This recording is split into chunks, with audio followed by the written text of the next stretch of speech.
All right. Good morning, everyone. Hello. Welcome back to another installment of AI-based decision support one. So first of all, let me welcome all of you. Glad to have you back. And first of all, I want to wish you all for, first and foremost, healthy new year, also a successful new year. So we're gonna work towards that very fast since the exams are approaching. And before we go into today's highlight, which will be we're gonna start. Obviously, we're gonna start modeling today. So the modeling step. Let me just say a few words about the exam and everything because I know that some of you are worried. Hey, what we're gonna have to do in the exam? So, if you want more infos on that, there is an exam information tab in e-learning. This one I update frequently, and you will see that we will have a preparation exam, a mock exam that will be available online, like the normal exam. So you can like kind of experience that feel, and the tasks will be somewhat similar. Um, and then in the last lecture, in the exam preparation lecture, we will talk about that. So we will find solutions to the task, and I will give you some hints, and then you will be best prepared for the exam. And we will talk about what will be part of the exam and so on. So, but generally, you can expect there will be some part that will be like knowledge that you need, like you can, and other parts will be some very simple calculations. But and again, I will have in the mock exam tasks that simulate that. So you don't and you must not worry about the exam too much. It will all be fairly straightforward if you watch the videos, if you were here, if you ask your questions.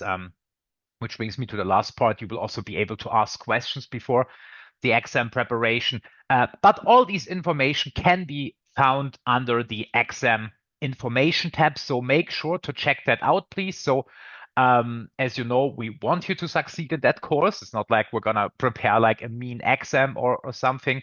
Having you here, appreciating your interest is what we have at heart. So we're not gonna punish you like with an impossible exam. Having said that, it's an exam, so you will have to know something. Maybe some info. It's an open book exam, so you can use everything you want. You can use, yeah, whatever. If you want to use ChatGPT, you can use ChatGPT. It's an open book exam, whatever you like, right? So you can use everything. If it will help, you have to decide. So can use the slides, can use the lecture notes, can use the internet, can use every calculation tool on earth that you have.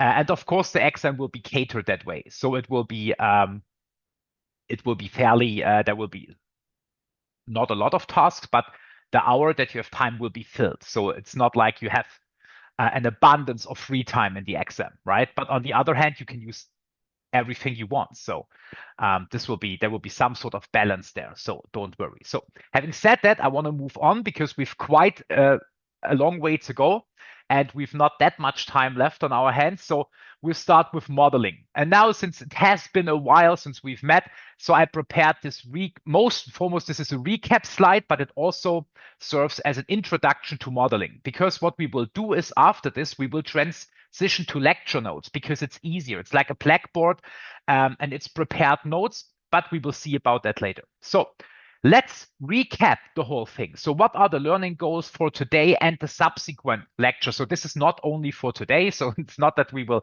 finish all of these today, but we will get started. So obviously we're into modeling.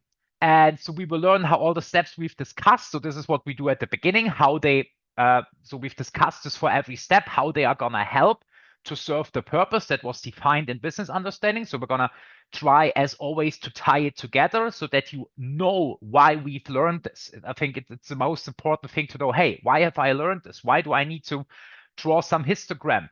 Why do I need to check out if the target variable is imbalanced? How can it affect my modeling? And subsequently, how can it affect my model quality, which we will determine in the evaluation, which will be the last step after the modeling step. Because the evaluation just shows how good we fulfilled our data mining task that was derived from the business understanding from the business goal, right? So it all belongs together. And this is why we look at the whole process. So today and in the subsequent lectures, so we will learn the first thing we will probably finish today. And then we will also work learn how ML works in general. So we will use the analogy a little bit, and then we will dive into the terminology, into the math a little bit. So there will be some math. We can't avoid math in a machine learning class. And then we will, the general knowledge. So I will teach you the general knowledge at the example of linear regression, right? So the linear regression. So a word of warning. If you think, oh, I've known the linear regression, it's from statistical class, and there are all these assumptions with heteroscedasticity and so on, and um, we don't care about that at all. Like this is just the empty hull we will use, right? So it's the approach of machine learning is totally different from the statistics. The only thing we use this easy model because I can easily show it to you. The same thing that we will learn here in this step will apply to very complicated neural networks as well. It's the exact same thing. And it's called supervised learning that we've discovered at the introduction. Like we're gonna use supervised learning. So all this class is about predictive analytics and specifically supervised learning. And so this is very important that you notice that what we've learned will be applied to all other examples, right? We will have to do some modifications and we will shift the manual work that we have to put into. It depends, of course, on some parameters. So not everything is the same. It depends on some hyperparameters we have to set about what kind of empty model hull I'm going to use or model form we're going to use. So basically, what kind of model do we want to train at the end, right? So basically, you're gonna pick out a figure that is gray, and then you draw it the way you like it. But the figure doesn't really change. So if you want the figure to have a sword, you have to pick out a figure with a sword, right? And then you can draw whatever. The sword could be black, the sword could be red, whatever. However, we have to decide a little bit before that. And we will see, and we will continue this modeling step, of course, into AI BDS2, which you are all invited to join, where we will talk about deep learning, right? So about neural networks, about neural and deep neural networks, about transformer models that fuel ChatGPT, for example, about CNN, which helps us to detect images, so detect objects on images, and time series data like LSTM, which helps us to work on time series, sequential data, right? So which leads us into the transformer models because language is sequential, right? You see, we will learn how all the steps, right? It's a sequence. So it's not that I can exchange we and will. Will we learn? So then it's a question. It becomes another sentence, okay? So these are the models. But for all of this, we need a general understanding of how machine learning works because this will set the standard for what we're going to do later. And without this general understanding, it will be hard to build upon with deep learning and all these other more complicated things where the math is a little bit more complicated, but the basic idea is always the same. Okay. However, it will be more that we have to do to actually train the model in order for it to be successful to reach levels like the success levels like ChatGPT or other models. Okay, so this is what we're going to do for the next couple of lectures. But for now, let's recap what we did so far. And the focus of the recap is not so much a summary, but how will it influence the modeling step? So there is a high focus on that. So you know this thing right here. This is the CRISP-DM process. So I've brought it back because it serves as an anchor for our whole lecture. So it fits well today to start with that. So we started with business understanding. And I've just a small example here. So we followed what we did. We followed the CRISP-DM process, and we first determined our analytics goal. So the analytics goal is not the first thing we hear. The first thing we hear is our business goal. Like in my example, the business goal could be we want to avoid employee attrition. So the fact that employees move away from our company. We want to keep them within our company because they have experience, they have knowledge, they know the processes. So training new employees would maybe be somewhat cumbersome. And so generally, we want to keep good employees within the company, right? So this is our business goal, and it's rather vague, right? So and from this business goal, we can derive, and this is what I said, a partial goal. So it's not all we need to make like to fulfill this business goal. And this is very important. If you remember at the beginning of the course, I said to you, what's the most important thing and its concept is the decision, right? So, and in order to make decisions, we need information. And in this lecture, we cater towards that information. So we provide better information in form of predictions. So we build good models to say, hey, this will happen or this is likely to happen, so that we can make an informed decision about what to do next. What is our step?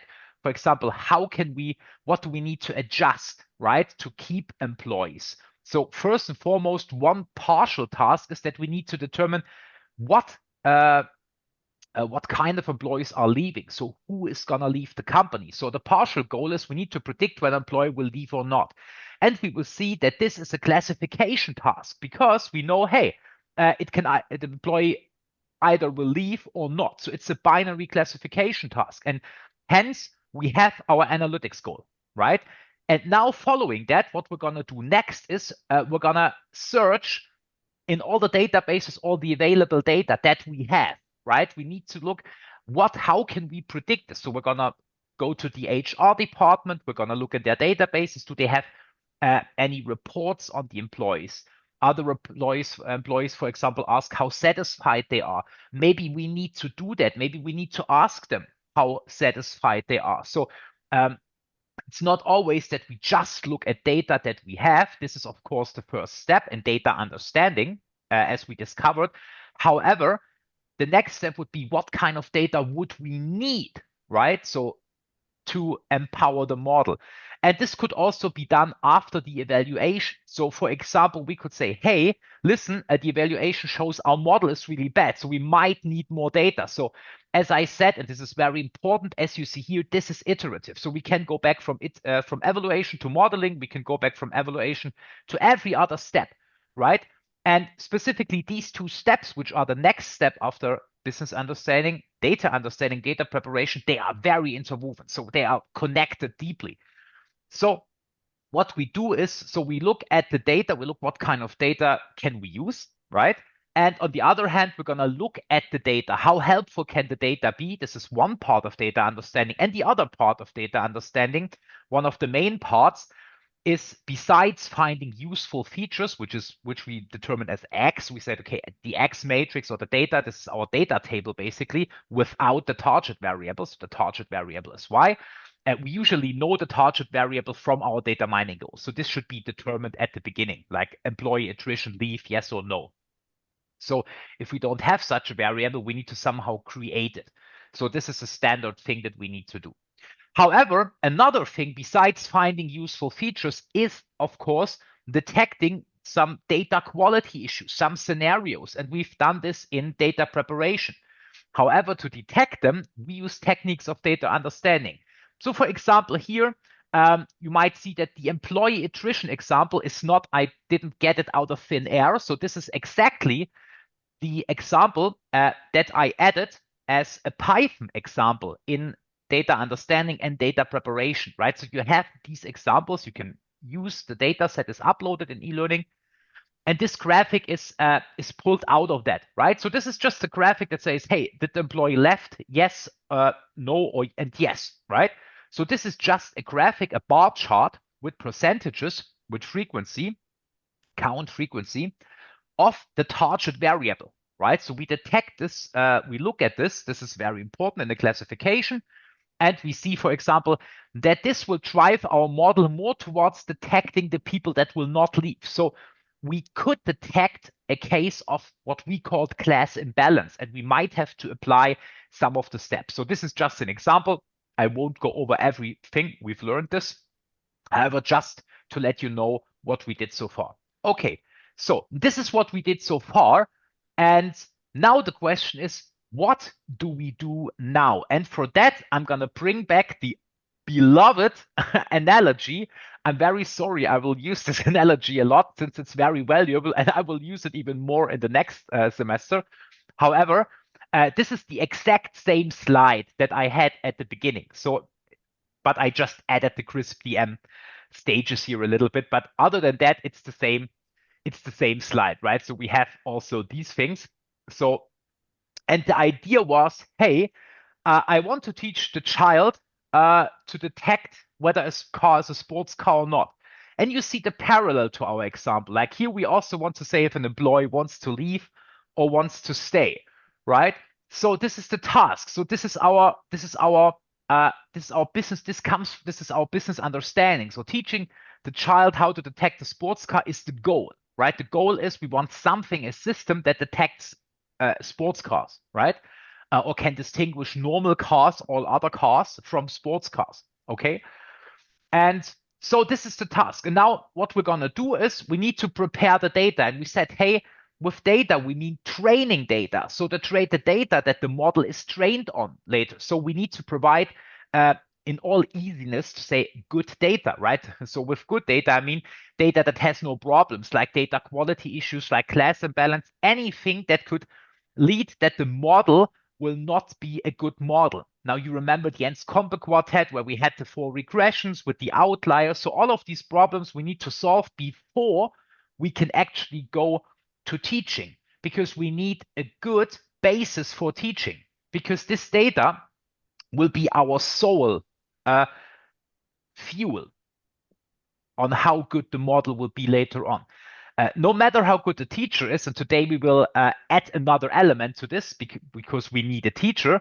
But this is the teaching material. It's like I give you a textbook, and if I give you like a textbook and say, hey, read pages 1 to 100, and the textbook is really a shitty textbook, then you being able to actually acquire the knowledge or applying the knowledge, your ability will be limited because the teaching material is not good.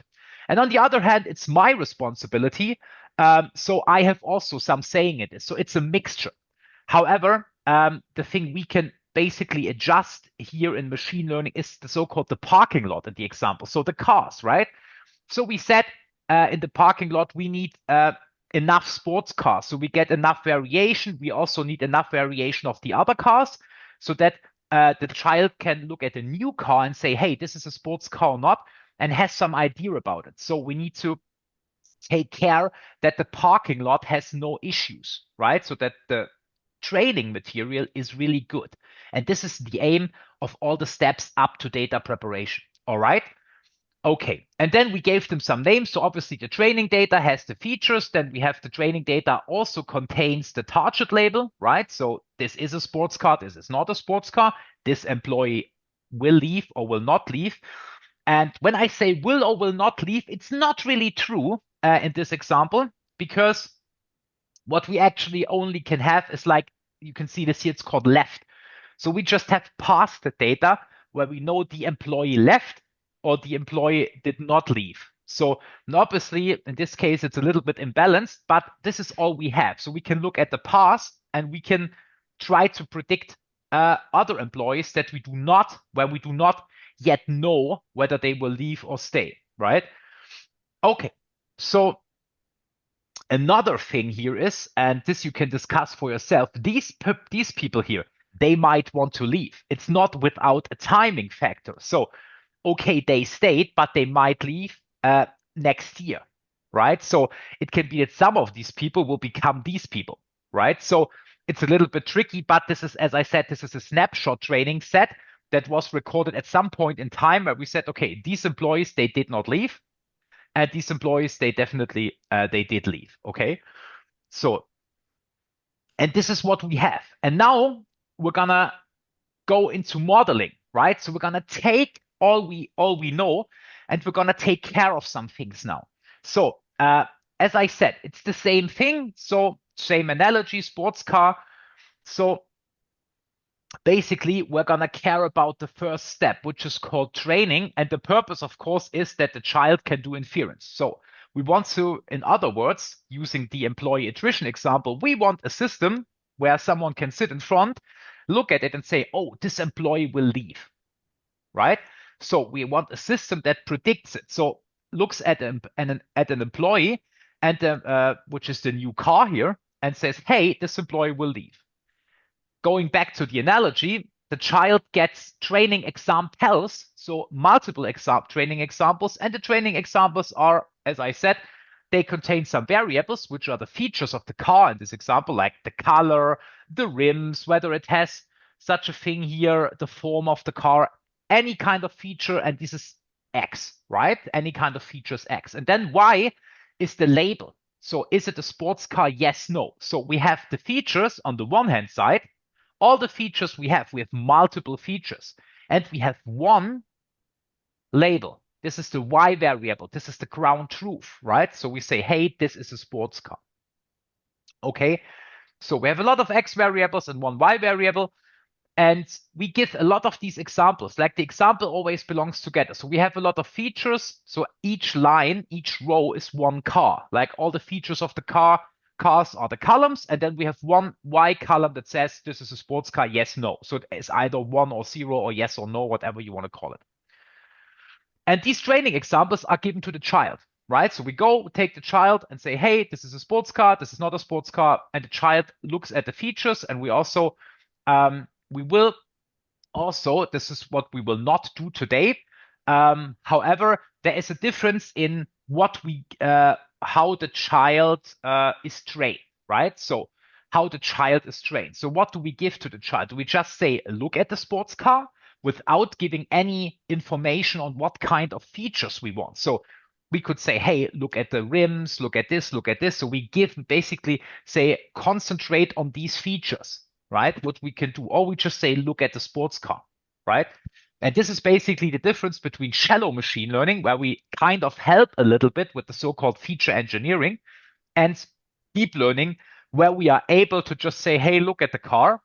However, in deep learning, we have to do other things, but this is something for the next semester. So we will keep it simple for now. And so we need the training data, obviously, right? So, but then what we need, and this is kind of new here, you might have thought until now that the mother could be the trainer. It's just an analogy. So, but we will treat it as a separate entity, and we need a trainer. So the child gets the training examples and the trainer. Like you get a textbook from me, but also I need to teach you maybe how to use the textbook, how to extract information from the textbook to make you better. And this is the main idea. Like we have the child, and now you can see I changed it into untrained model. So we have, you can say it as an empty hull. Like the child is an empty hull, it knows nothing, right? This is why we use the small child example, because they usually don't know a lot. So it's an untrained model, right? So basically the untrained model is just an empty hull that knows nothing, that can do nothing. It can do nothing with regard to the task. So it has no idea how to detect a sports car from a non-sports car, right? So this is an empty model. It knows that there is some connection between the sports car and X, but we have no idea how this connection looks like. And this is machine learning. We don't explicitly give it. We don't explicitly formulate Y equals 2.5 times X1 plus 3 times X2. We could do this if we know it. If we use a physical laws or something, this would probably be best. However, we don't know it. We don't know the 2.5 and we don't know the 3. We know the X's, so we know what kind of information we have in there and what kind of information the child wants to put out, but that's it. The connection is not defined, and this is what we will teach. So we need a trainer that makes the child better, right? So the trainer uses the training examples and goes through the training examples, and I'm gonna tell you now how it works based on this graphic. So this will be a very short, easy version on how general machine learning works, right? Using the analogy. And after that, we will go to lecture notes, and I will tell you all the math and how it's really done in reality with the math, okay? So, but using the analogy of a trainer, it's really easy. So we need several things here, right? So we need someone to train, which is the child, right? Our empty model, like we need to select some kind of empty model. And the empty model is like a class of models, like linear regression, logistic regression, neural network, transformer models, LSTM, whatever. Like we need a class of models that we know will work for our problem, right? So for example, we have a child because the child basically can do some things, but if we want to like lift heavy machinery, we won't use a child, we would use something else, right? So we take an untrained model and we select. So this is kind of our first decision. So we have some decisions to make, which could be considered hyperparameters, everything we decide. So technically, the untrained model, choosing an untrained model is some sort of a hyperparameter. However, we could also call this like an empty hull, a model type, whatever you want, right? But it's important that it's untrained. This is the important thing. It's untrained. Nothing has happened yet, right? So we start with an untrained model. It's New Year's, so you can imagine like going to the gym. You go to the gym, you're totally untrained like me, and you want to like lose weight, you want to gain muscle, and you have a trainer for that, right? You have a trainer, and what the trainer needs to do is first, they need to see how you perform. So they take like the training examples, which is like, okay, how much weight can you lift? And they're gonna provide the training examples and see how you perform. So in this case, it's pretty easy. They give you a training example and they know the truth. Like they know whether it's a sports car or not. And you say, hey, this is not a sports car, right? Or you put out some actual value. So this is not a sports car, but it is a sports car. So you made a mistake.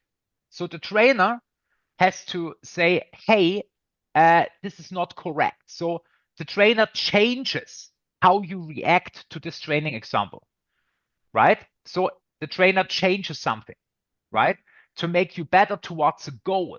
And the goal is that you are better at detecting the training examples. So the errors that you make, the number of errors that you make need to go down. So this is the first thing we need. We need a number that tells us how good are we. For example, the number of errors, right? How good are we? Like if this number is high, it's bad. If this number is low, it's good. It's that simple, right? Okay. And basically, this number is expressed by how good we are at detecting the training examples. So how many errors do we make? If we make a lot of errors, we're obviously not good at it, right? So, and that's the basic idea. It's true for all the machine learning things. The basic idea that you would have teaching someone is this, it's why it's called machine learning. It's just we teach a machine, but the effect of learning, it's the same, right? So, okay, so this is the first thing, like a number, right? That we say, okay, if it's high, it's bad. If it's low, it's good. That's easy.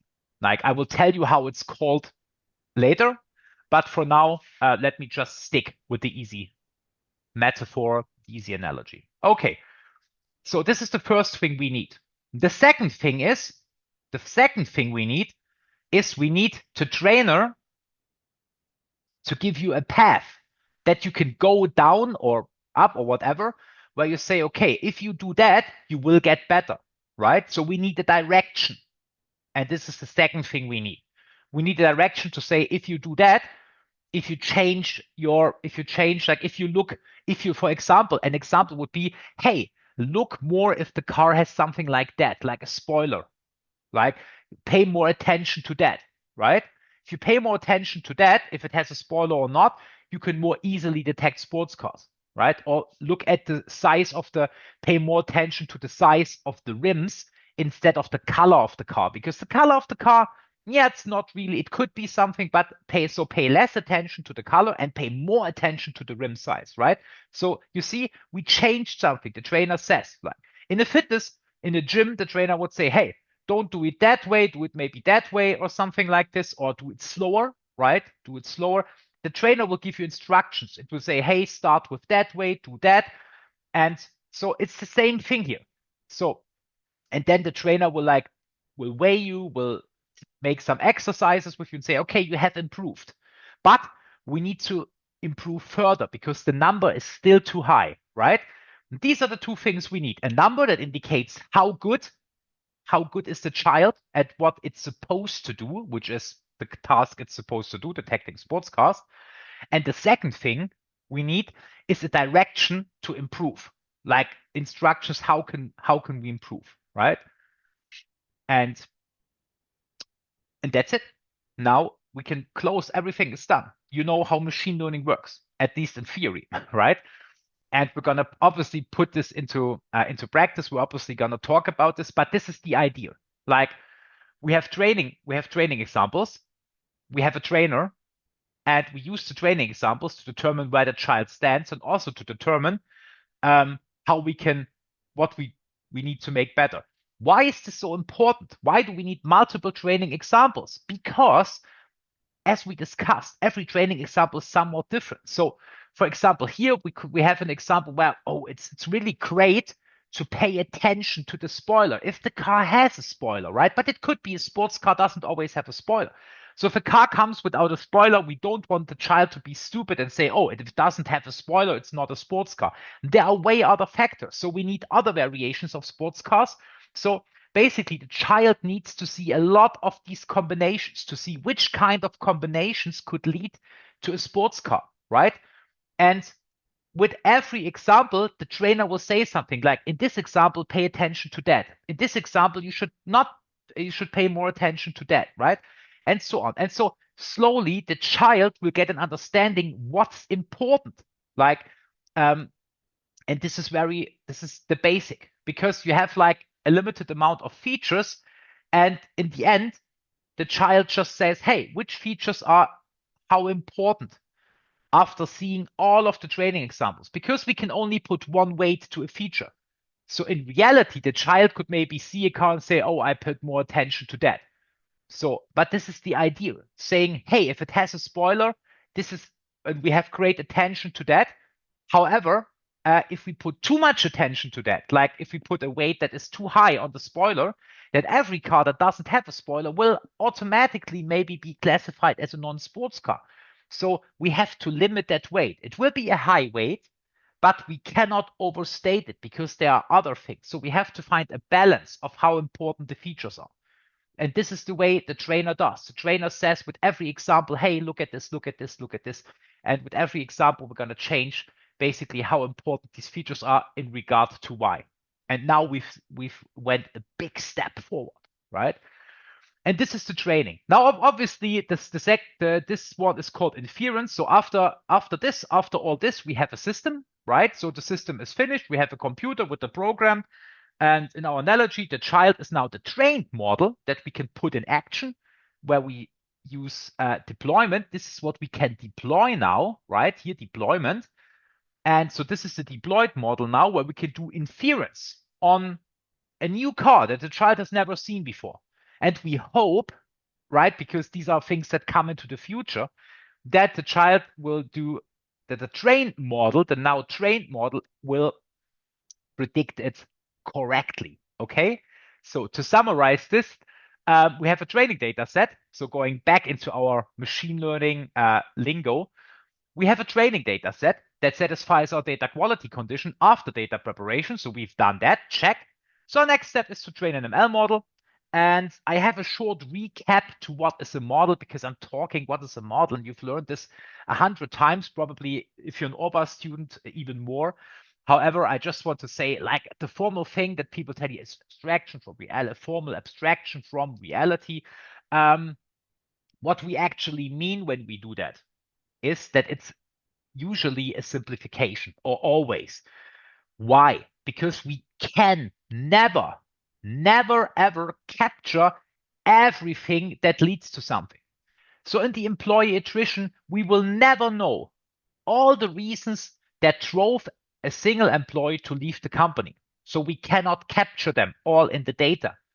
So what we need to do is we need to capture some main signals, some main features that will help us get the right direction. Now, sometimes we will fail with that. So the model will not be perfect, because for some employees, there's just some reason to leave that we did not capture. So maybe there is a life-altering event, for example, someone died in the family, or they met a spouse overseas or something. This is hard to capture for us. Like, we could say, hey, did the employee get married recently? So it's not impossible, right? You can see how you can think. So this will all be part of data preparation feature engineering. But usually we cannot capture everything. So we build a model as a simplification. Also, the child here, the trained model, will be a simplification. It will use some features, but we will never be able to detect every single thing that influences Y in real life out there, because Y is an observation, right? You observe this. This is what we observe here. These are the people that left. We try to figure out why they leave. So we try to build a model with all the data we have, or maybe data that we can acquire. Sorry. data that we can acquire, but we will never know what drove these people to leave, and we will probably never know what drove these people to stay. So we will know some of it, hopefully the most important part. And this is the most important part we will catch in a model. And this is why we call it a model. So, and yeah, that's it. So we will do our best to capture the main influences. This is what we mean by having a model, right? So, and so a model of things is just some simplification. Like if when you have a model of a car, right? So you have a miniature model of a car, it will not be perfect, right? There will some things that will be left out and so on. And the better the model is, the more details it will have. However, we will see that putting in more things into a model, right? If we're not sure what happens in the real world, because if you have a model of a car, it's easy because you can see the real thing right in front of you. So if you have a model of a BMW car, like a small toy model, you can see the real thing if you go somewhere, the real original thing. And it would be easy to build a model of that. However, in our case, we don't build a model based on like one car. We have a task to do. And this one, the new car, is always unknown. We never know what comes in. We never know what employees are in our firms. We never know what bank customers are in, where we say credit worth yes or no. We don't know this. And this is a crucial fact. We don't know what we will apply our model onto. We will never know this, right? We don't know the future. We don't know what comes in. So it's good if our model kind of is not like too specified on the training data set. And you probably know what I'm talking about. You say, oh, this is overfitting, that's not good. Yeah. And there are some symptoms in training that we need to avoid. Like you've probably guessed it. If I give you a textbook, right, and you learn everything by heart, you will be able to recite the textbook perfectly. Like in this exam, if you know, hey, if you know this slide, you know all the slides, right? The problem is you need to apply it to a thing, to a task that you've never seen before. And if you only concentrate on learning something out of a textbook by heart and not like applying your knowledge, right, and being more generalizable, like saying, oh yeah, I learned that so I can apply it to some similar problem, then you will not succeed, right? And this is the same thing. So we apply it always to new things, right? So, and there are some problems so that this will help, because we evaluate, and this is the last step. We always evaluate, because there is a small trick. We always evaluate this situation, the inference. We never evaluate the training, because the training evaluates itself. The trainer does it. The trainer says, hey, look how good we perform on the training data set. And then we improve with the training data set. So in the end, saying, hey, we use the training data set to say how good the model is just stupid, because we just trained on the training data set, right? So if the trainer makes me fit and I do one exercise all the time, I will be good at that exercise.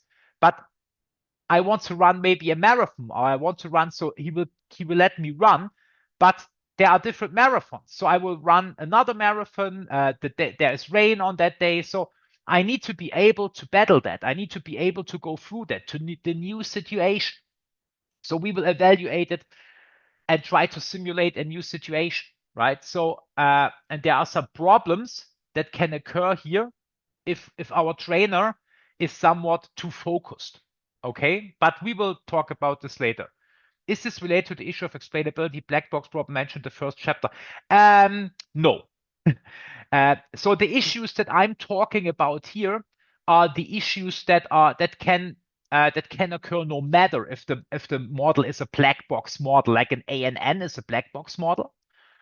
And the linear regression, for example, is not a black box model, and we will see this in a second, okay? Because I can tell you what the weight is. I can tell you what the weight in front of the X is. I can see it, right? So this is related to the training problem, right? This can occur everywhere in machine learning. This is not dependent on whether it's a black box model or not, right?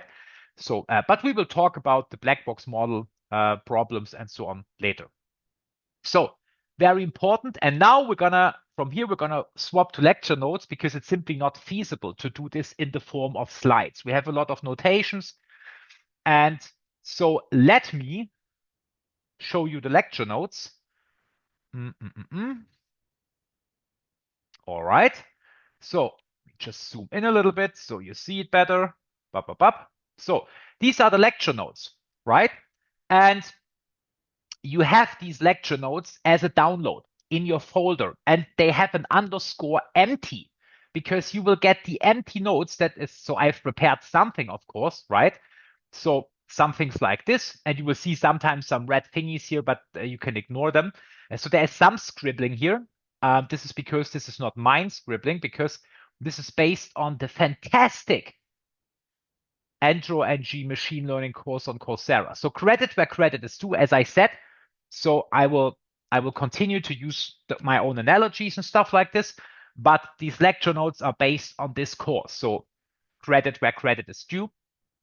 This course is also, if you want to go deeper, you can use this course, but it bridges also goes into neural networks, which we will learn next semester. So this is why we're gonna kind of split it up here. So now the thing I just described, we go back now from the analogy to the actual language that we use in machine learning. So this picture here, this image right here, that you see right here, this image, this is the same thing I just explained to you with cars, right? And this is just another example to give you an idea on how we do it. So you see, I frequently change examples so that you have multiple examples. You can think, hey, what is X, what is Y in this example, and so on. Because this is also how you learn. Like you get it, multiple examples. There's no pun intended, but this is like another training example for you. So as I said, we have the training data set. So this is what we get. The training set is what we get after data preparation, right? So this is what we get after DP, obviously, after data preparation. Then this is put into a learning algorithm, right? And the learning algorithm teaches a model, the child, and what we get is age, right? So the trained model is the so-called, so the model, the child is actually age. So this is called a hypothesis. Don't ask me why they call it. It has nothing, absolutely nothing to do with the statistic hypothesis. So it's not something like H1 and H0, right? Please, it has nothing to do with that. It's just called a hypothesis, okay? In machine learning terms. And it's called age, right? And that's basically it. So it's called age. So this is our model, right? So these are our parameters. So these are the things, theta. This is what we learn. So this is where we actually, this is what the trainer improves, right? The parameters. These are the weights. These are the weights for the features that we will improve. As you said, hey, we're going to look more towards this, more towards this. And at some point, we have a final set of weights. After training, we have a final set of weights and we have a final hypothesis. And this is what we're going to use in inference, right? So this is training. This is training. And this is again inference, right? So this is the same graphic that I just had on the slide, but with the better terms, right? With the machine learning terms. So instead of train model or model, we call this hypothesis. And you can say the thing we train also, we have an empty hypothesis and a hypothesis form that is not trained. So we start with a set of parameters that know absolutely nothing, can be all zero, for example, right? And then we need to find values for this. And this is what happens during training. So basically, all training does is get us the parameters of the model. So we give a training data set. We click on a learning algorithm. I'll make it really simple. Click or say, hey, trainer, do it, right? So learning algorithm is our trainer. And then we get these parameters, right? And now, before we do this, we have to analyze, as I said, we have to go through business understanding, analyze the problem, and then we can say, hey, this would be a good hypothesis form. And for now, what we're going to do is we're going to start with linear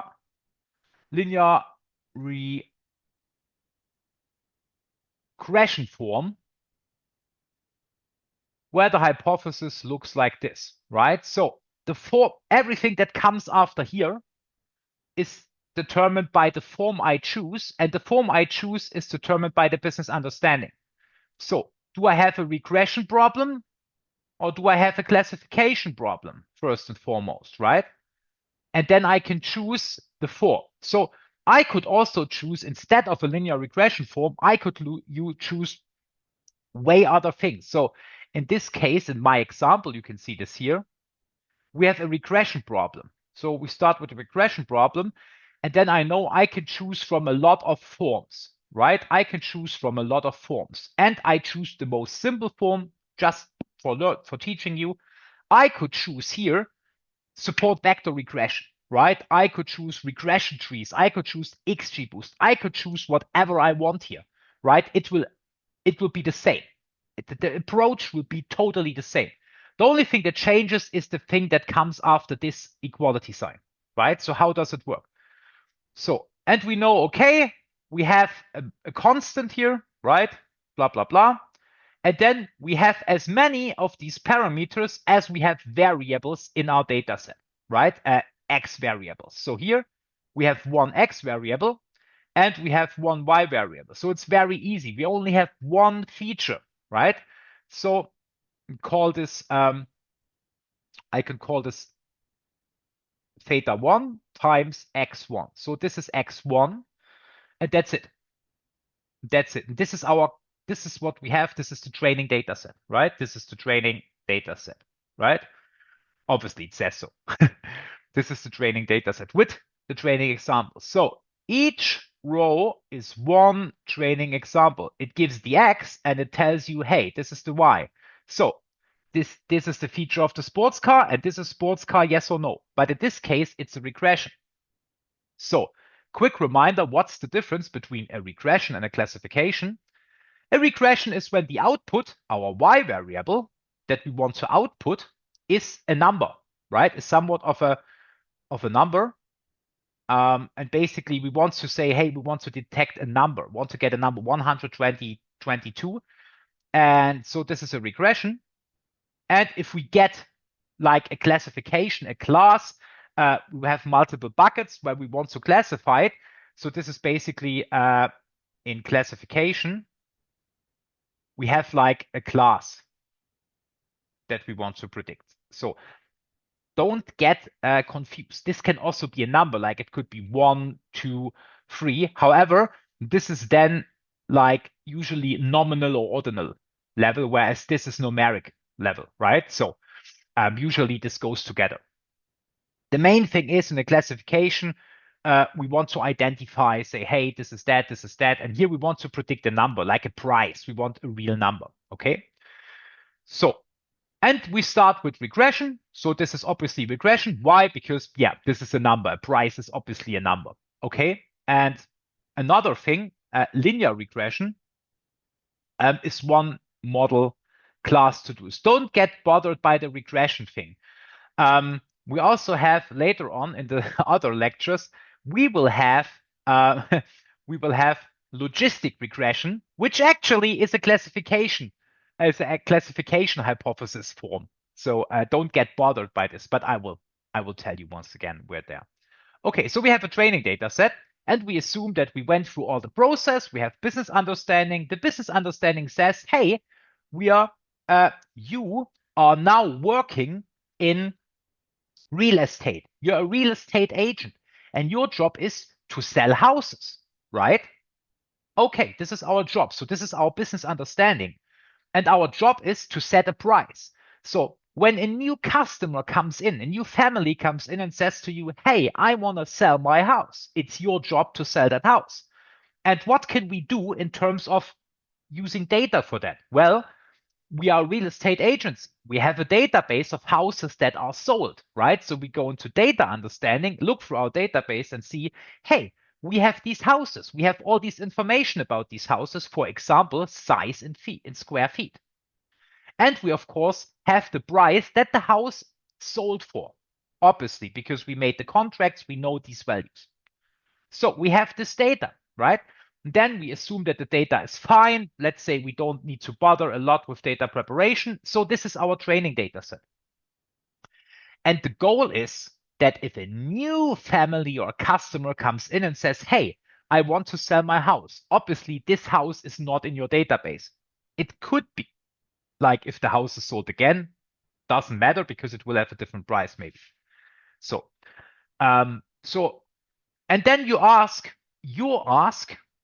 the family that comes into your office using the system which we will train at the end. So it's good to start at the end. What do you want? So we want a system. I'm the real estate agent now.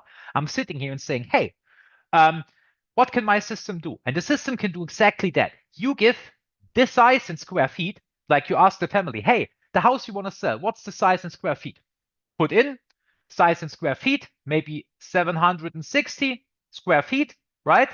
This is the new house. The new house. This is the new house. It looks like an angry witch, but it's a house. This is the new house, and the square feet, the x1 is 760. So then I type it into my system, and the system gives me a price. That's it. The system gives me a price. So this I put into my cool AI-based system, right? I'm going to call it AI-based system. But actually, I'm just going to put it into the equation I learned. But let's call it AI-based system. That's, by the way, what most of the people tell you when they use like a regression. They say, we have an AI tool that does this, but what they actually have is like a linear regression. Okay. So, but technically, if it gets trained by machine learning, it's somewhat of an AI approach because it's always AI when you like don't explicitly give it, right? Okay. But we can debate about that. We put into our cool AI-based system, so basically into age. So our AI-based system is age, right? And then we get a price, like for example, 110,000, right? So this is a price in thousands, right? So 110,000. And then you say to the family, hey, I suggest starting it at 110,000. And then we've gone full circle. Okay, so, and that's it. So, and now the only thing we have to figure out is how to build that system. How to build that system. How does the trainer work? How does the learning algorithm work? How do we take our training examples, X and Y, put them into the trainer, and basically get our parameters theta, right? We want these parameters. So these are unknown, right? So our goal is to get these. This is our goal because this is the result. So we start here. We start at this. So this is the empty model. We start with the empty model, right? We can also say, hey, we're going to start with them. We're going to set them as you can imagine. If it helps you, you can say we're going to start with them being 0 or something. It doesn't matter. So we do absolutely nothing, right? So, and we want to end with something cool like this. So we want to actually have like 0.25 plus 2.15 times x1. Because, and this is the goal. Why? Because this is the system. We ask the people, hey, what's your square feet? They say 760. We put in a number here, and then we just calculate this, and then we get a value, right? It's that easy. So we're going to put in 670, then you can calculate this, and then you get a price, okay? Easy peasy lemon squeezy. So the parameters don't make sense now, really, but we will use this actual data set. This is, by the way, is an actual data set, right? It's the Portland, Oregon housing data set. You can find it on Kaggle. If not, there is a Boston housing data set. You can find it on Kaggle. And if you want, you can use your knowledge that you've acquired so far using scikit-learn or anything to train that model if you want to practice it, okay? So this is real data, by the way. This is not like not made up data. It's just a housing price data set. You can find them anywhere, right? Okay, so, and now some mathematical things for the notation. This is very important because we will use this notation quite a lot even in the next semester. So we have to go through a little bit of the notation to understand when I show you the algorithm formula. We will try to explore the formula in terms of what makes sense, why do we do it. However, some notation is necessary. And in the first from the notation that you've learned in statistics. So this seems to be weird, but I think they purposely have done this to to distance themselves a little bit from the statistics. But let me see, we have a question. In statistics, there's a concept of confidence intervals for prediction made by ML models. So we evaluate them a similar way. No, no, no, no. As I said, okay, let me get something clear. ML is here, right? And statistics is here.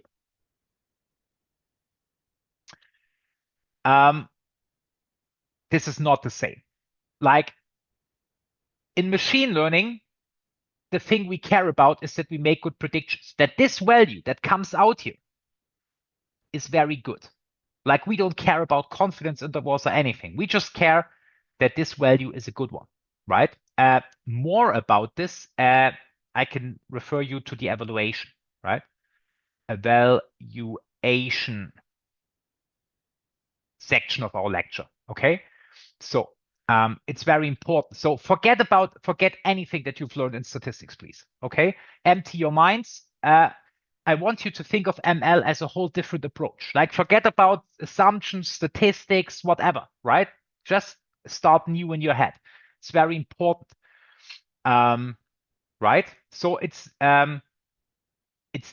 actually never possible to estimate how likely it is that the prediction is correct. It's not. Also, this is not what the confidence interval does, by the way, right? Like also the confidence interval is based on past data you have. So you can never determine for a never seen before piece of data, like this house, how likely you are to be correct or incorrect. What you can do is based on the past experience, right? You can use some statistical tool. But for this particular, you will never know how likely the model is to be correct, because how would you know? The model has never seen this. This is also why statistics only operates on training data. Only on training data, right? And machine learning uses training data to train,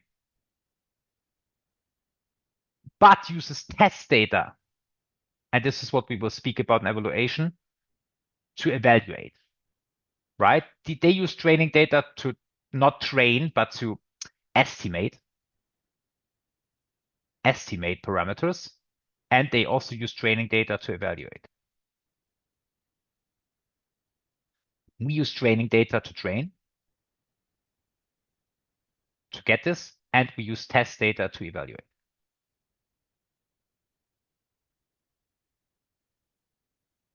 Right? Now, of course, there are some connections, right? So, however, for you now, it's best to think of it as two separate words. It's easier for you, right? Later on, you can see the similarities in how some of the statistic concepts have found their way into ML, because statistics was there before. And a lot of things we do right now in machine learning comes from statistics, some ideas. However, it's philosophically different.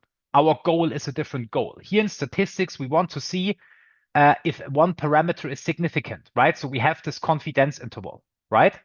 So we have like a lower bound and an upper bound, right? So we have this confidence interval of this parameter. And if 0 is in there, that might not be then this, if 0 is somewhere in this confidence interval, then it might not be significant. Or we have a significance test, like a p-value, right?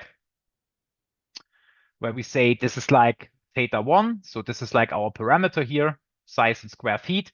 And this is like 0.25. So it's not significant at a 0.5 level. So we would say that this is not really a good way, has not really a large significant influence. But it depends on a lot of things. It depends on the training data and how the training data goes together with something we call the population, and so on. How good does it present? And we have a ton of assumption about the population. So we have assumptions here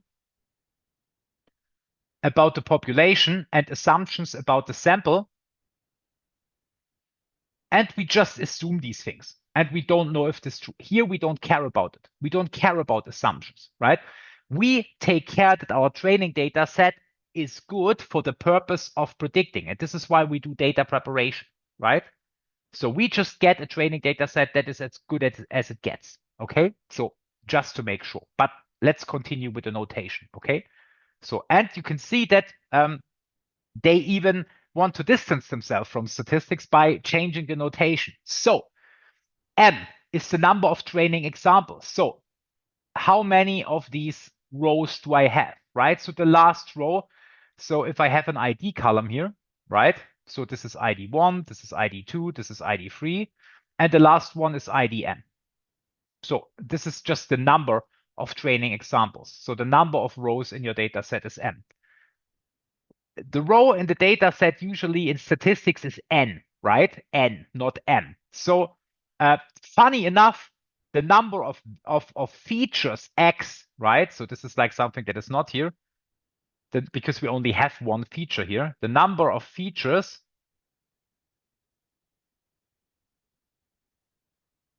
is N. So I'm sorry. It's just that I hope it doesn't mess with your brain. So the number of columns, not the number of columns, but the number of features. So this is not a feature. This is the target variable. So the number of X. So basically, if I have a table here, somewhere I have my Y variable. So I have X1. This is the first variable, X2, up, and I have Xn, right? So, and then I have like the Y variable. So there's nothing in between here.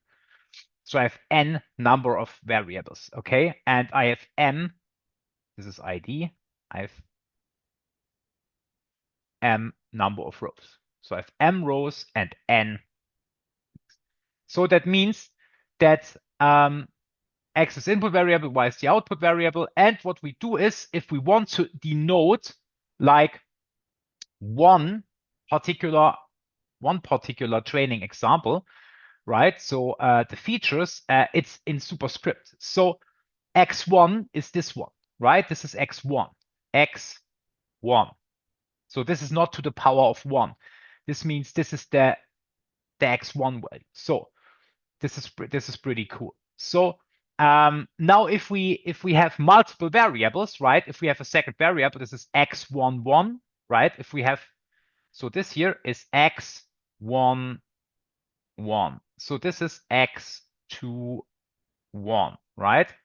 This one is x23. Okay, so this notes the row and this notes the column, right? So we do it like that. Okay, and with y it's the same. So this is y, this is the first one, this is the second one, and so on. So we don't have multiple y's, we only have one y, so we don't need to use an index here. Okay. And one training example, if it's any training example, we will denote it like this. So just xy. And if it's a specific training example, we can note it xy, yi. So for example, this training example could also be that. So sometimes what we will do to make it easier, right? To make it easier is we can use the non-vectorized formulation, which is that.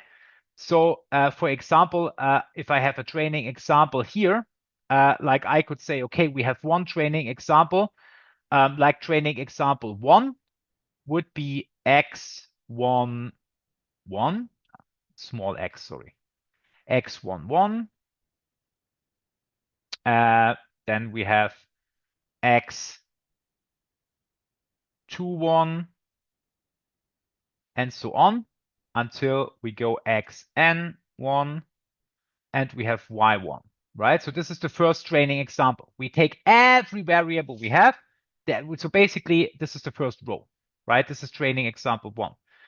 This is first training example, right? Okay. Now, usually I avoid this by just saying, okay, this is a vector, and it's just x1. Okay. So this is just all the x values. And so I make it easy for me.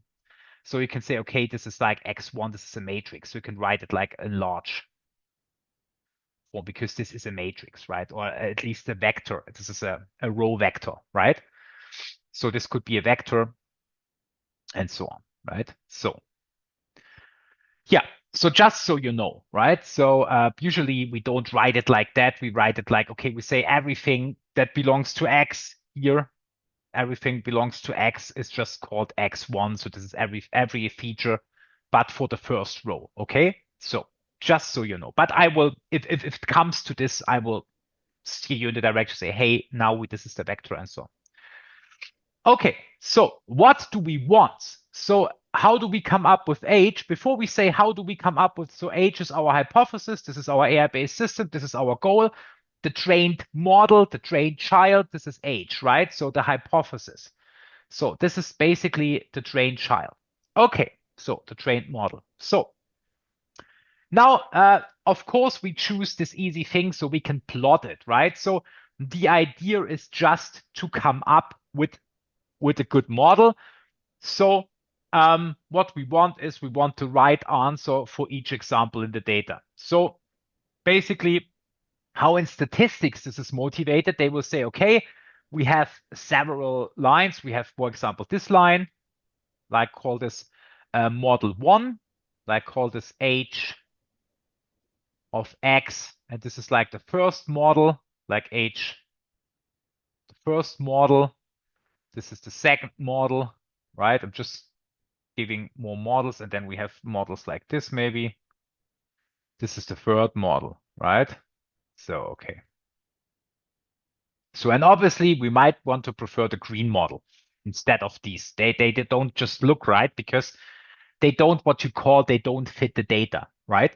And obviously we can do it like this, but our job is not to draw a line. Specifically, we have multiples of these variables so that we cannot plot it two-dimensionally. So we have to translate this doesn't fit the data, and fitting the data is what the trainer does. It says, hey, we want to train this thing so it detects everything. So we start out with for example, a zero model, like a really bad one, like this one, and then we move it towards the right direction. We move it so that it fits the data better. So this is what the trainer does. It says, hey, we're going to move it, and then we're going to look, right?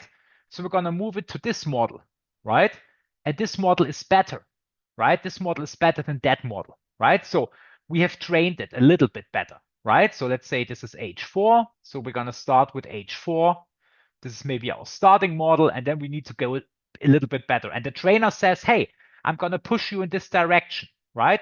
And then the trainer is going to measure, right? And says, hey, so we're going to measure here. We're going to measure with something called a cost function. This is the fitness measure, right? This is the measure where we say, hey, how good are we? And the cost function, right? So this is like the cost function of the first set of parameters, right? And this is like the cost, and then we measure this. The cost function is always the same, so it's not a different cost function, but a different set of parameters, because this model, we changed the parameters, right? And I will talk about this, and so on. So, and we're gonna always do J of theta. And so this will be a large number, right? This will be maybe 1,000. Here it will be maybe 800. And here it will be maybe 20, okay? So we want the number to get lower. We want the number to get lower. Large number is bad, small number good, okay? That's it. So, and this is how model training works. And now you're gonna wonder, what is J? And maybe you will wonder, what is theta? Theta is the thing we adjust. This is the parameters. So theta are the parameters of the model. Parameters. And the parameters are the thing that gets trained by the trainer, by the learning algorithm. So basically, this is the thing I don't have to care about. This is the beauty in machine learning. I select the form. I say, hey, we're going to use a linear regression, and we're going to use this training set. And I give both to the trainer, and the trainer then gives me a trained model. So the trainer comes up with a good parameter values. I don't have to, because it's not explicit programming. In its explicit programming, I would have to come up with the parameter values, right? So the parameter values are the things that steer the model. These are the inner workings of the child, the inner workings of the model. And in our example, it's the weight for the size in square feet. So how much does the size of square feet, what's the best weight? What's the best attention I have to give to the size in square feet to get the best prediction? That's the question, right? So it seems right, and this is very important, that our as I said, we need two things. So we're going to take care about the first thing now, which is just measuring. You can see here the cost function, right? The cost function is what the trainer uses to evaluate. So you come into the gym, you're told, yeah, like in the new year, you have nothing to give. You are lazy like me. You are not like you have no muscles and stuff like this. And the trainer evaluates you at your zero state at the start, at the beginning, and it's really bad. You have a high number. High number is bad in cost function, right? Because it's called cost, like cost function. So costs high, bad. Okay. Um, then the trainer gets you to training. Like you train 1 month, and the trainer gives you instructions. We will talk about the instructions later. Okay, we will talk about the instructions later. So the instructions is the second part. Like this arrow going from this model to that model is the second part. We're just taking care of the first part now. And then the trainer uses the same, exactly the same number, like the exactly same formula to evaluate you again, right? And so the cost function is what the trainer has. And the theta comes from you. It's what has changed inside of you. It's the size of your muscles, it's your fitness, whatever. So this is the parameters. This is what changed inside you. This is what changed inside the model, the parameters, right? So the trainer says, hey, we're going to do this and that. This is the second part. Talk about it in a second. And then the trainer evaluates you again, and hopefully the number has gone lower and you are better. Like the model that predicts the housing prices has gotten a little bit better, but it's still not there where we want it. Okay. So the first thing is to understand the cost function, and that the cost function is a function of the parameters, because the parameters is what characterizes the model. Like, for example, if the parameters are all zero, when we start out here, I said you could act like they are all zero. So like this model right here. So it's a totally stupid model, right? So it's just zero. Basically, actually, it would be this then, if it's all zero, right? So this is a stupid model, right? So, and we get a high number, obviously, right? So the parameters characterize the model. So this is why the cost function is a function of the parameters, right? So basically, you could also say that the cost function is basically a function of the whole model you trained, right? Of the whole model you trained, like of this I thing here, right? This is not the notation. So I'm just, if you're struggling, but we don't care about all of this. We just care about the theta, because theta is the only thing that changes. So get rid of this, and this is what's left, right? Theta is the only thing that changes. The rest is the same. For example, we don't add something here. Like it will always stay that way. The only thing that changes in the training process is theta. So this is why this is a function of theta, because nothing else changes, right? So it's pretty easy. All right, cool. So, blah blah blah. So this is what I already done. So I said this is the parameters, how to choose things. So pretty cool. So I said the hypothesis is linear regression. As I said, this is it, linear regression. I already told you all of that. So, and now how do we come up with our parameters? Okay, so, and what we do now is to show you how it works. To show you how it works, what we do is we're going to go the opposite way of what we usually do, just to show you what the cost function is, okay, and how it looks like for our example, the real cost function, okay? So what we do is we assume that we have a trainer, right? That we have three trainers. We have trainer 1, trainer 2, and we have trainer 3, okay? So, and we have trainer 3. So, and each of these trainers, so they give us basically other parameters, right? So they give us other parameters, right? Or we could also say this is all the same trainer and we have multiple steps. I don't care, like you wish. But now we don't have actual steps, but we have just starting out. So, okay, so the first one, right? The first one, we have two parameters, right? You can see it here. We have two parameters, theta 0, which is a constant, and theta 1, which is the weight that goes with our size in square feet, okay? So Now the trainer says something to us. As I said, this will come later, what the trainer says to us, and instructs us, and we will come up after the first week. After the first week, we will come up with this. So we'll come up with theta 0, 1.5, and theta 1, 0. So, and we get this model, right? So trainer 2 says something to us, and we will get 0 and 0.5. Trainer 3 says something to us, gives us instructions, so different trainers, different instructions, and it's 1 and 0.5, right? So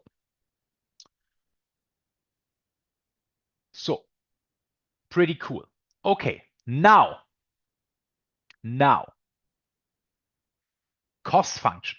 We said, hey, how do we measure? So I told you, okay, it is some value based on the parameter, obviously. So how does it actually learn? So how do we learn? What is the learning goal? So the learning goal is to improve the cost function, right?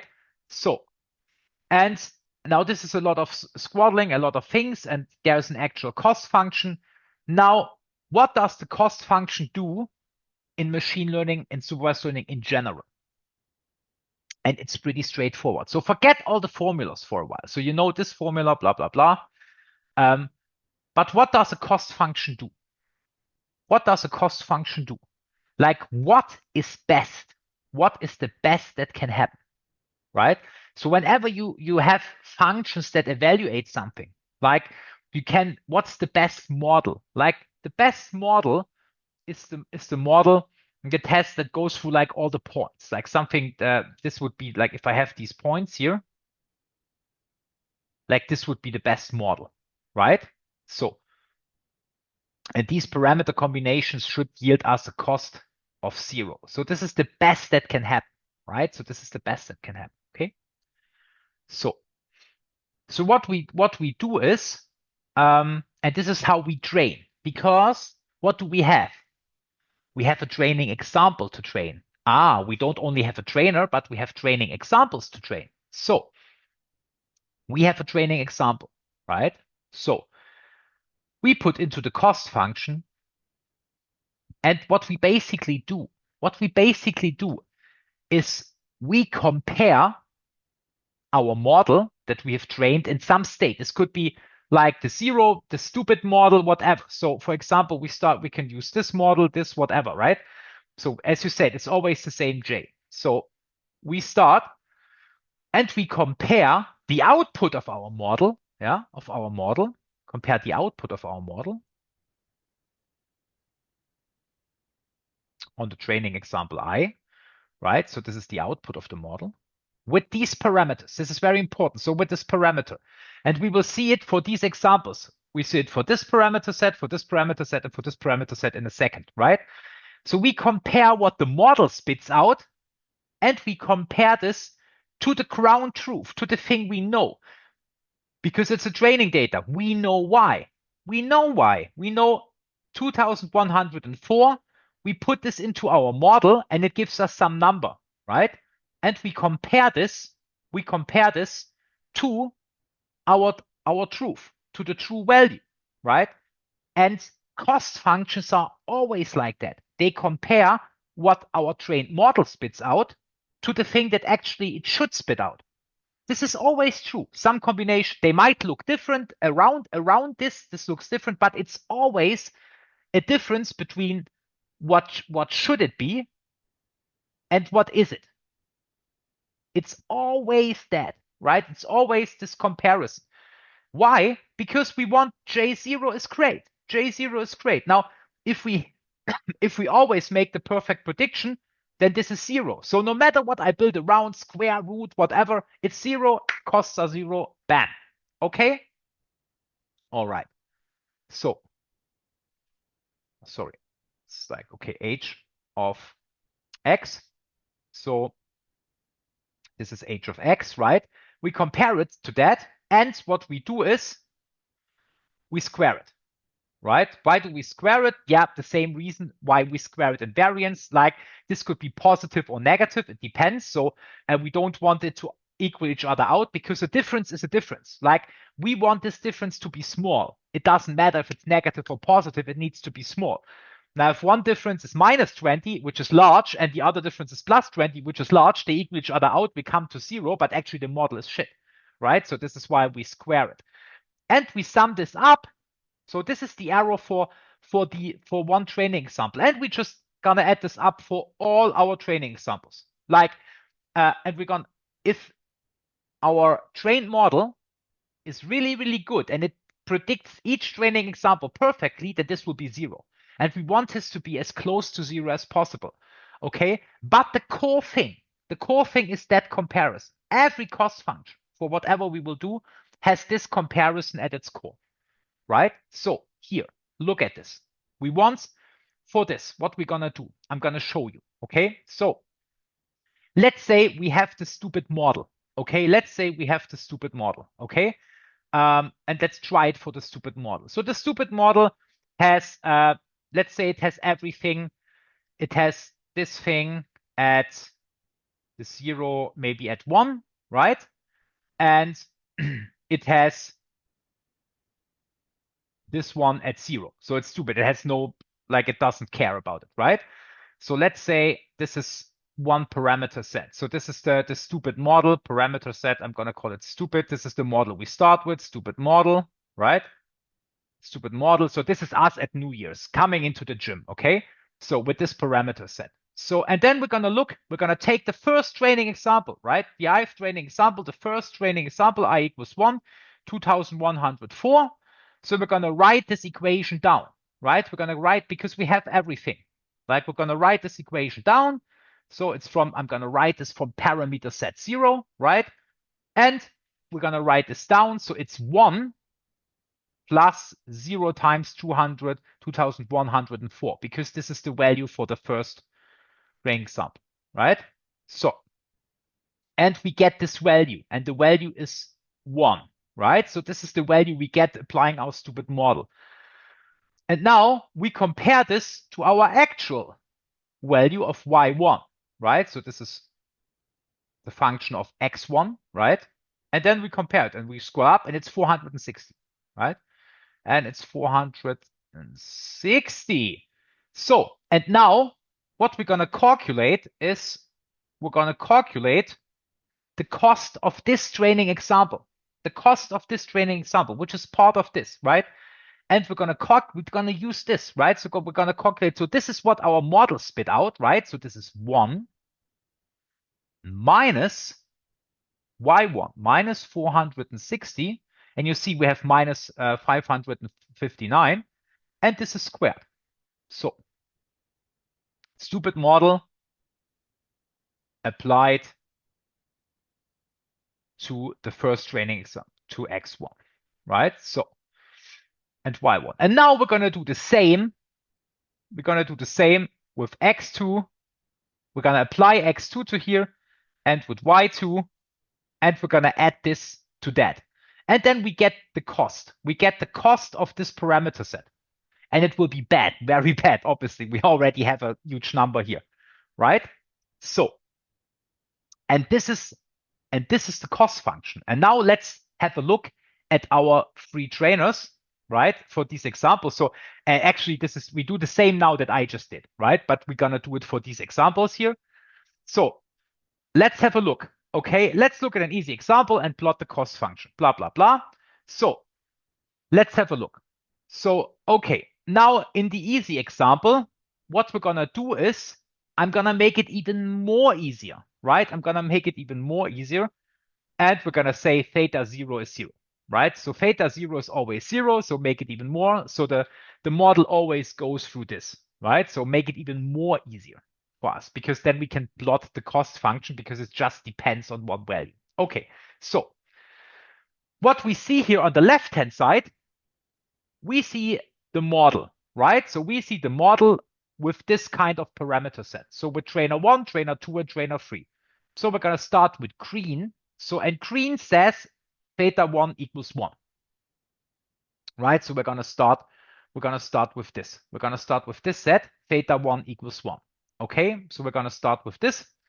And so And if theta 1 equals 1, right? Theta 1 equals 1. And then we can calculate. This is the same thing I just did, exactly the same thing. So we're going to say, okay, theta 1 equals 1. Then we just calculate it, blah, blah, blah. We calculate the cost function. It's obviously 0. We can also see it here.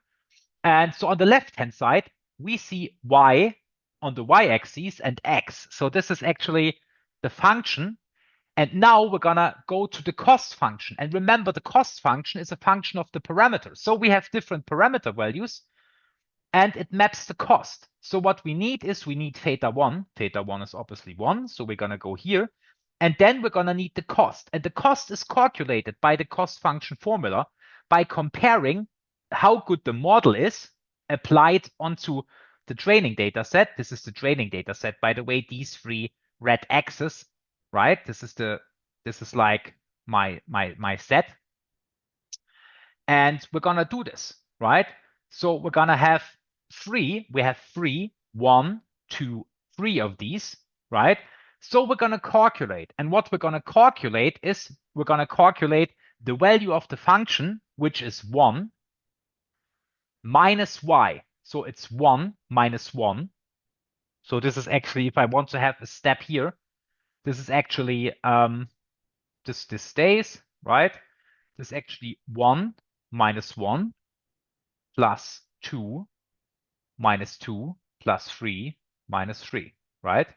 So squared, of course, right? So, and this is 0, right? So this is 0, okay? And so the cost is 0. And we're going to pick up here the next time. So just as we're going to do this for another parameter value for 0.5, where this is not always 0.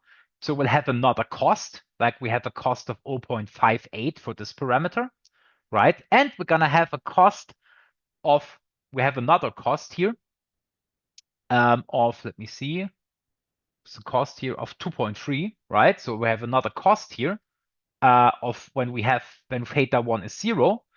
And then we have 3 points. So this is the first one. This is the green one, right? The first point, the second point, and the third point.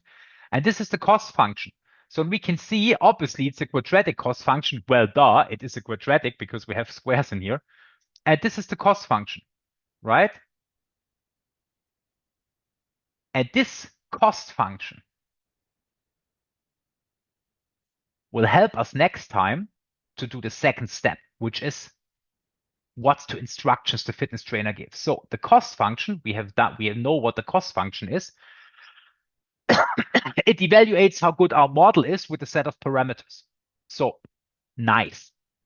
But now the second step is, how do we get to the nice parameters, right? And we can use the cost function. Little spoiler, we're going to move down the cost function, okay? So the cost function is a very integral part of this. So the cost function is an integral part, a tool of the trainer. And we will pick up right here where we left next time, okay? So stay tuned. And yeah, we'll see you in the next lecture. If you have questions, as always, I see there are some questions already in chat. Please ask them. It gets a little bit more complicated now, so there will be more questions, but I'm here. I'm gladly here to answer them. Thank you so much for joining the lecture today, and see you next week. Bye-bye.